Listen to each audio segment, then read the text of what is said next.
We're at the Utilita Bowl today and we're very excited to be signing a new naming rights agreement with Utilita Energy Limited. It's a big step for us, but we're really excited to be entering into this new partnership. We wanted to make a real statement though, and I think together with Utilita we've found a way of doing that and a way that could really inspire others. We're announcing today that we're going to put 1,000 solar panels on the roof of the stadium, and we're striving for Utilita Bowl to become the greenest international cricket venue in the world.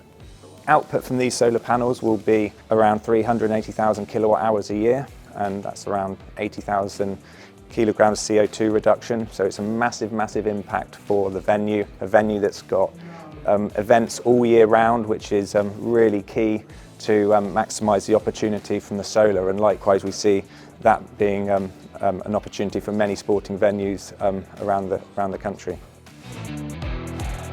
We've always been keen on the net zero agenda.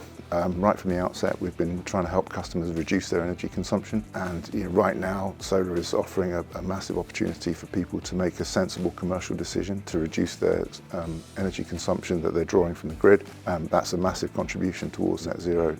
Obviously super excited about showing leadership in this area, and in particular the big iconic venue like this becoming the greenest cricket ground in the world. This is going to be an Ashes venue in 2027. For an Ashes venue to also be showing that leadership in net zero is fantastic news. We've set one of the most, if not the most ambitious net zero target for a business in its operations of any energy company to be net zero by 2030. We understand how a business can reduce its carbon footprint in line with net zero to avoid the worst impacts of the climate crisis. And if we can share that knowledge to help another business decarbonise and help another business look at how it operates in its communities and how it can enhance its local environment, that's the power of collaboration, that's the power of partnerships.